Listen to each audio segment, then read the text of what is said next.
Welcome back to Change Ed. Changed. A podcast for educators by educators, talking about all of the important and relevant topics in education. We are here giving a voice to educators so they can hear all of the great things that are happening and so that we can all join together and make a significant change Changed.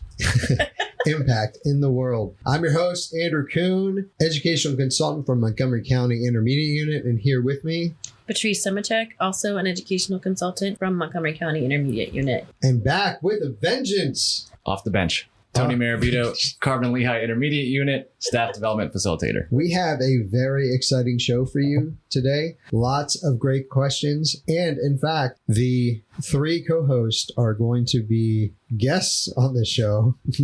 So I'd like to introduce our host for today, Eirene Chen. Hi, this is Eirene Chen with Khan Academy, and I did a little jujitsu today. I turned the tables around so that we could really unpack all that Andrew, Patrice, and Tony have been learning. Shared in your presentation was the 7 principles for AI in education for districts. I was very curious about that. I'm wondering if you could talk a little bit more about that.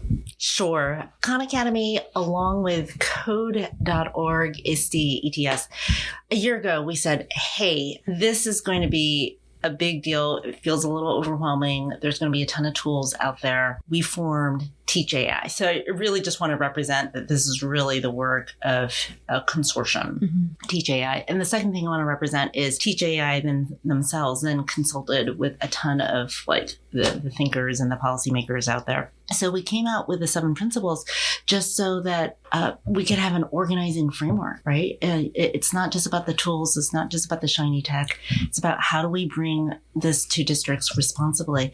And I think the 7 principles is, starts off with what's your purpose, right? Why are you doing this? Of course, we touch upon compliance. How can you not think about compliance? But really, it's more about agency, being aware of what are the benefits as well as the risks to mitigate. So hopefully it's helpful. For sure. It's a starting point. I don't know how we came across it, but the toolkit, I have it up here. I've shared that with so many districts already just because they don't know where to start. Right. Parents are concerned. Right. Teachers are concerned, but they don't know where to go from here. So this kind of lays a really nice outline, and I'm sure we'll get to it at the end, but some of the data is crazy at the end of the presentation. Like 16% or 18% of teachers think it's being used in the classroom correctly, or 73% of parents are concerned, but there's still no district plans. So it's very concerning because we just haven't figured it out yet. I guess like anything new. Yes. And then just a nuance, that 18% figure was really teachers rating their own like confidence and expertise level with like the AI tools. So in a way, that's not surprising. And in a way, because we're so early days, right? So I actually felt that teachers were probably, I'd be curious about your gut reflection, but that felt about right? It's so early days. Most people are saying, hey, I haven't even tried this yet, right? I'm not comfortable with it. And only a very few people are saying, yeah, I've been playing around with it. I think I know something. Okay, now that I know the background of the 17%, I think that that's actually higher than I would have expected. Considering right? It might have been 5. All I'm hearing is there's a ton of fear about this maybe taking over my job and what is it potentially doing and all of that stuff. So I think when you explained the 17, I was like, oh, that's actually way higher than I would have expected. You know what? There's actually a link to the original citation. It was done in September, Heart Research. Anyway, it was like the percentage of people who felt very confident, somewhat confident. So a lot. Yeah. Yeah, that's great. Those are great numbers, though, because that helps us. At our intermediate unit, our job is to train teachers to help them. So this is obviously a need, right? And we have to help them be comfortable with everything that's new. Exactly. I think you take a look at this data and you say, like, it's teachers waving their hands over here saying, okay, it's emerged into the world, but help me out here. Sure. Guide me through this. Let's start from the beginning. What is this generative AI? And then walk me through it. Right. Well, it's no coincidence that the Hershey Hotel was completely packed yesterday, right? For as soon as the AI Summit started, Eirene was live streamed through all the rooms because they couldn't fit in her room, So it's a need, and I think we have to continue to explore it. Eirene, one of the things I really appreciate, we were having this conversation before we started recording, was that you said that you came here to be a learner as well. You want to take it all in. You have a lot of questions that you want to ask, and you're curious, how are schools using it? What are they doing? Yeah. And I really appreciate that perspective. I have a secret mission, really, which is like, I'm actually asking the questions and I'm listening to you guys. This is how I want to kind of like do the jiu-jitsu thing right here, right now. Right. That's good. Well, That's awesome. And the reason I appreciate that is I find that so many sessions that I've gone to for AI, that a lot of people want to be an expert in this space, but none of us are really experts in this space. We're all still learning. And we spend so much time on Change Ed talking about the new instructional practices, that there are better things out there. We know better, we can do better. But with that is that so many of us grew up in this era where we had to know. That was part of learning, is we had to memorize and we had to know. And now that we have this tool that we can partner with, we are needing to adapt how we approach it, right? It's not just about knowing. It's not about saying, I have these tools that are great, but understanding, why are we using them? How can we apply them? What can they do for really all of society, right? We can change the landscape of how things happen on planet Earth. Yeah. So I'm really curious right now.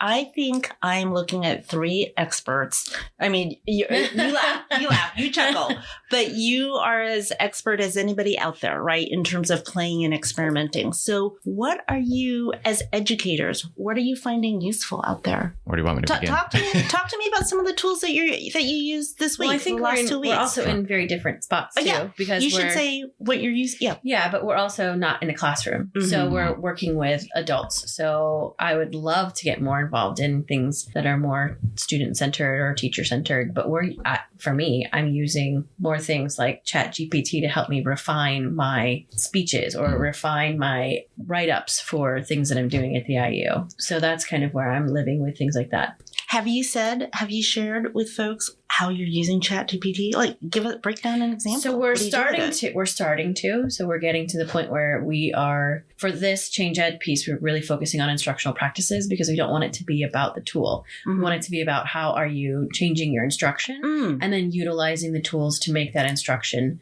better or alleviate some of the back end work that goes along with it. So we're just diving into it. So we're talking a little bit about it. But the way that I've been using it is I've been feeding it like keywords and phrases and things like that. And then it helps fix what I've written, or I've put in entire paragraphs and say, can you make this sound more professional or more funny or this or that or that? And so it's been really interesting to see just how much it makes my writing better. Sure.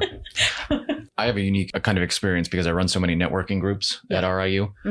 So I actually get to dive into the tools a lot. Right.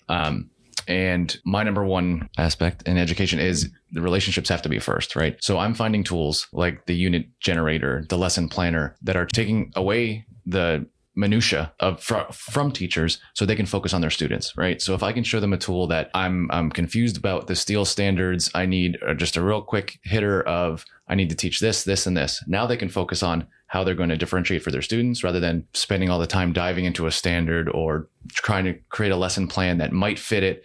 Now they have that lesson plan at their fingertips, and now they can focus on the kids. So that's kind of how we've presented it at RIU. Yeah. I have a question for you. Sure.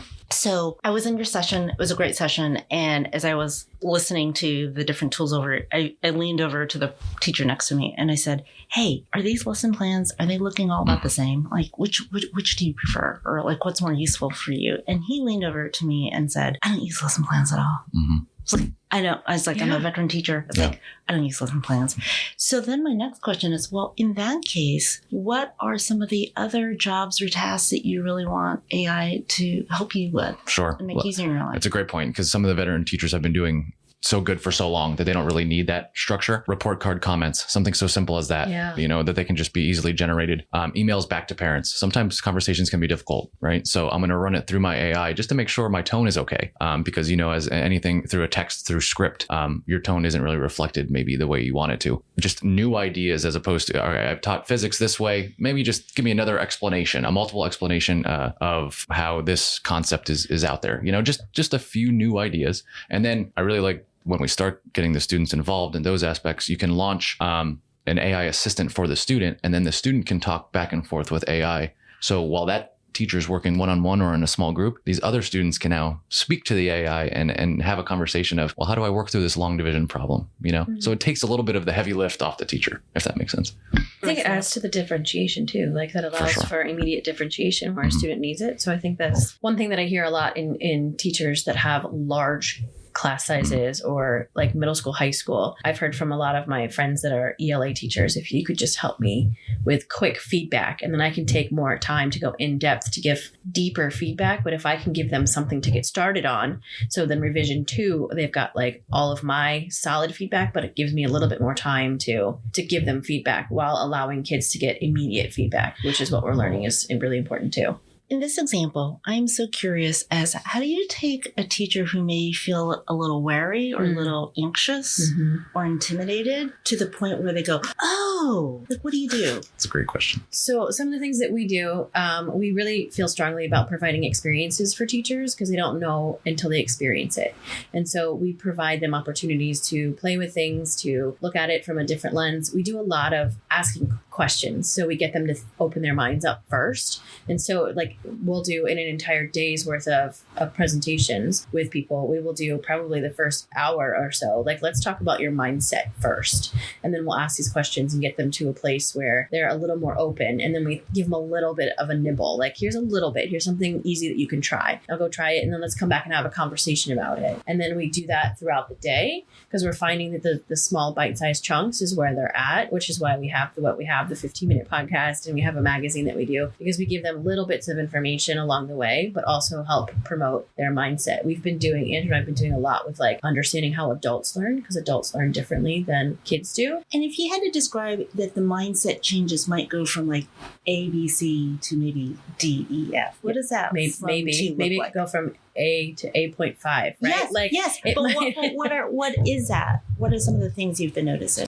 Like Patricia mentioned, one of the biggest things is having the experience. So if we just tell them that they're based off of, again, how the adult brain works, we're going to find reasons to not believe what we're told, right? Or to believe what we believe. We find reasons that push us further down that rabbit hole. Very similar to maybe the way that YouTube works, right? It queues up the next video they think you're going to want to watch. And you can find yourself in an unintentional rabbit hole. Where you're like, how did I even get here? Right? Well, you didn't turn off that video, which led to the next video. As adults, we can find things that support whatever it is that we think is true. So by creating experiences and asking questions along the way, open-ended questions, that allow us to think and consider, maybe there is a different possibility, right? Like, let me actually take a look at this. So we find that a lot of times the experience is actually the bulk of the time that we'll spend with them, getting them to that spot. So if we're with them for 3 hours, it might be 2.5 hours of an meaningful experience, right? We're moving them along. And then a half hour of the good stuff, right? Where we're like really diving in because they're then leaning forward, right? As adult learners, we can tend to lean back. It's all about trust. And we need to have those relationships that we trust each other, which is really interesting when it comes to AI, right? Like, how do I trust this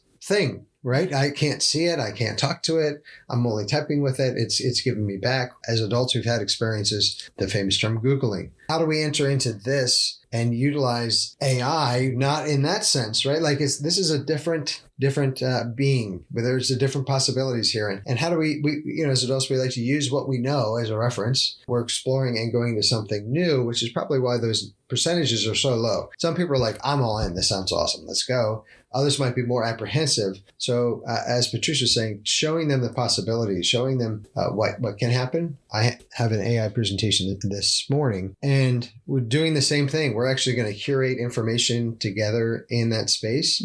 There going to be an opportunity where they can, I give them 2 examples. I say, is this definition? So it's on teaching, learning, and authenticity. We create definitions together as a group. Then I give them 2 examples and I say, which one of these 2 are better? One is from the encyclopedia and one is written by AI. Every time they pick AI. And so then we say to them, okay, you pick the AI one. And it's like what? Yes. It sounded so human. Yes. So, these are the concrete examples. Sometimes I think like the gems are in these little things, right? Because, here at Khan Academy, we're also training like hundreds and hundreds of teachers on this. Yeah. And we have this amazing team. I actually want to connect my team with the two of you to kind of share all these ideas on adult learning theories. Yeah. So my team recently came back to this insight. Our initial trainings were, we're training people on lesson planning, right? This is how you use AI to save time on lesson planning. But first we needed to break it down and get the comfort level there. Yes. Yeah. And so we said, hey, let's talk about, we all got to cook dinner tonight. Yep. What do you have in your refrigerator? Hey, let's type in, I've got carrots, I've got beef, I've got potatoes. What can I make with this? And then to say, hey, my daughter's vegetarian and I've got some guests who are coming over who are gluten-free. Now, can you revise, a menu? And then once again, that was our way of getting the light bulbs, but I really liked your example. Yeah. So I'm searching for all those little examples, right? Yeah. I think that makes it less scary too. Makes it less scary because now you're like, okay, wait. I can understand this. Yeah. I see, I'm relating to this. And we found now we can talk about how to use it in my professional life. We found that the smaller chunks, like we ask 3 questions to start. That's it. 3 questions, right? What are your 3 questions? So it depends on what we're talking about, but it's really like this is where we start with one, like where was technology like 100 years ago? Let's talk about that. And let's talk about where it is now and where do you think it's going? We'll just start with those 3 things. And their mindset is like, wait a minute, 100 years ago, we had like nothing. Now it's moving so quickly. In 10 years, it's going to eclipse where we are right now. So the conversation to get them started, okay, it's continually evolving and we have to just stick with it for a little bit because it's going to continue to evolve. Or we ask things about like, what is, so we do a lot with science. So what is science and what is science education and what is good pedagogy? And so we have these good conversations. Sometimes it's not even about the topic, right? We're just getting them to open up and have a good conversation with the group, to feel comfortable to meet and have these conversations. Because if you're not in a situation where you are comfortable, the vulnerability won't be there. And we can't help you move forward if you're not willing to say it first. This scares me a little bit, or I don't know anything about it. And so if we can create a culture, even within a day, of people feeling okay to say. Let them acknowledge their feelings. Yeah. Your feelings are legitimate. We usually spend the first hour of what we do getting people to be in a place where they're comfortable to be around with us. And we're finding too, and I'm sure Tony feels the same way, once people are comfortable with you, they'll keep coming back for all kinds of stuff. There's that relationship piece again, right? It's crazy the amount that you can get through to people in a 6-hour session. It's phenomenal. The stuff that we've been learning has been a complete game changer for the way we work with people. Patricia's talking about with the 3 questions, we find that it's important for us to be very present and relevant in these conversations. So we'll create these communal definitions. So another example is again, I asked 3 questions. What is teaching? What is learning? What is authenticity? And then we use that through the entire presentation to bring it back together. But it's not my definition of what they are. It's everyone who's there. Like, let's agree on what this is going to be in this space, right? Because we've all had different experiences, but right now in this moment, it's that. So then when I'm referring back to it, I said, we said this was learning. This is what AI is doing as well, right? And can you give an example of how when somebody said, hey, this is what learning and this is what authenticity means to me, how they related it back to how AI could help them? In my role as a presenter, it's so my job to like synthesize that information, right? To help them make that connection to the authenticity.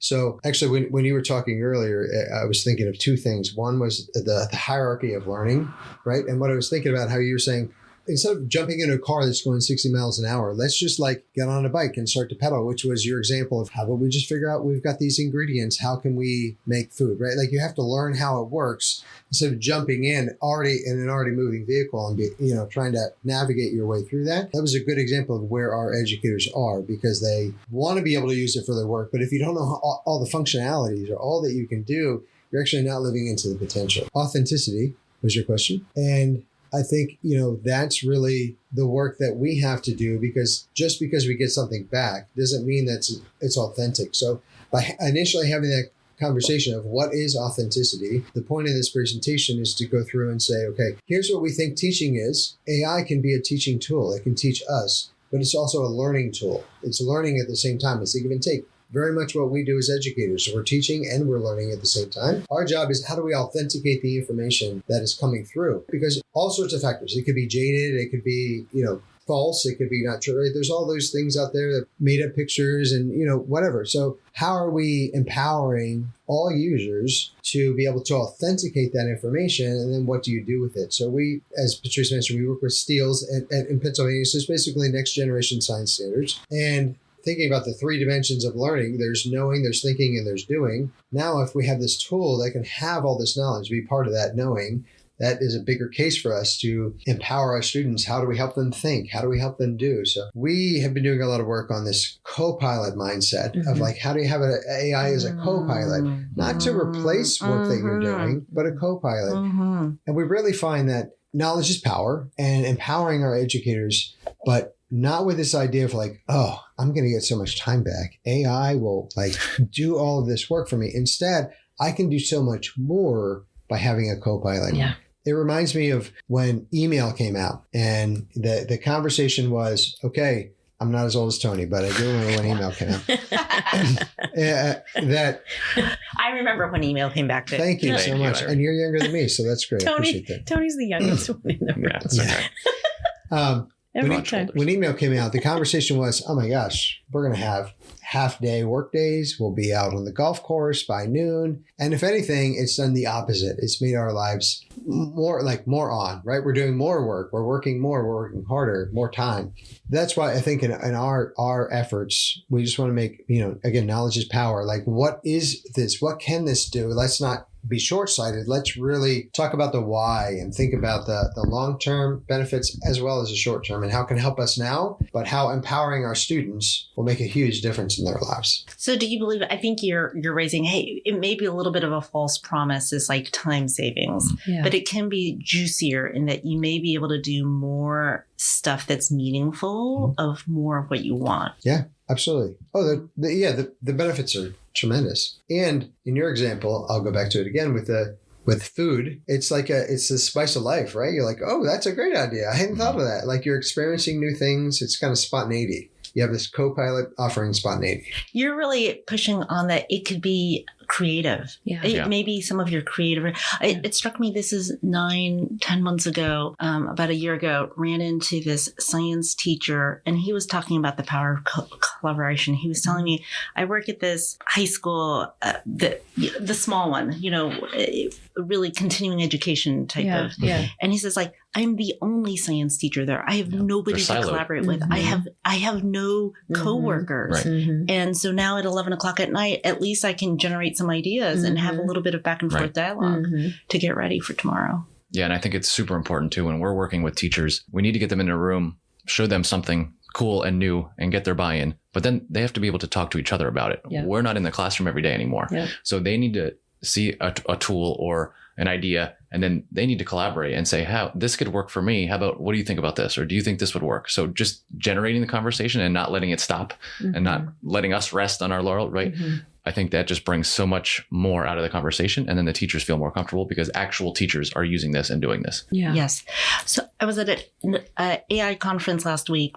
And I'll share with you a couple of the 2 powerful quotes I got out of that conference. But the first, and I want to give the proper attribution, is to like Vic Vucic. He's with the Gates Foundation. And the room is a lot of researchers from the Stanford Graduate School of Education doing all the research work. And then there were folks developing and providing all these wonderful tools.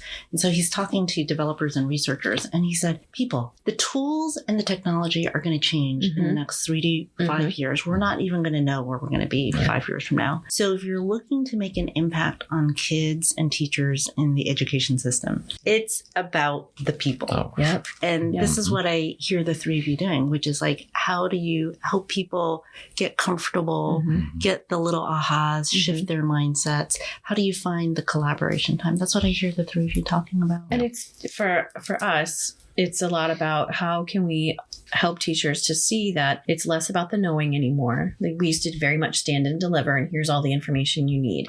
It's more about, there's going to be a lot of information out there, and how do you critically consume it? Yes. And how can you, as humans, think differently about what's being put out there, and what tools do you have access to that allow you to help decipher some of that because I have a 10-year-old and a 12-year-old. And if it's on YouTube, it's true. Right. And so there's all these things out there that are a little scary that my kids are coming back to me and saying, I heard this on YouTube. And I'm like, whoa. Yeah. Like, check it, figure it out. And so we have to, as educators, help our kids be critical consumers of the information that's out there and then figure out, what do I do with this now that I know this? Right. Mm-hmm. So that's where I think a lot of what we're talking about too is really kind of cool and innovative. And I'm excited about the stuff that we're doing here. Eirene, we have a saying in our podcast that we're a 15-minute-ish podcast. This is way beyond 15 minutes. And what I really like is how you flipped it and you became the host. Yeah, we were being interviewed. Definitely did. That has not happened I yet. want the recording. Yeah. You can have all of it. I'm taking it back home. So what I'd like to do to close this out is see if you have a second to last final closing thought that you would like to share. Well, I do want to encourage everyone who's listening in just to go to teachai.org, take a look. Lots of great, useful resources there. Write to us. And And what I took away from this is truly the way that you're modeling, embracing AI is to be a model learner and to admit that you're learning, but we can also lead and learn at the same time. They don't have to be separate from each other. And leading isn't always knowing the most. It can be leading by showing the way, as in, let's try. Right? Let's just explore. Let's ask questions. Let's learn more. I appreciate your perspective very much. And we are so glad to have you. This is one of the most fascinating conversations we had. Honestly, this podcast keeps getting better and better and better. And we meet such great people. So thank you for being here and for taking our jobs. I want to come back for round 2. You're welcome anytime. Oh my gosh. So on behalf of the entire Change Ed team, thank you for tuning in. Thank you for being here and for being our host. You should thank us. And we are reminding you to empower your students by being aware of all that is available in the world.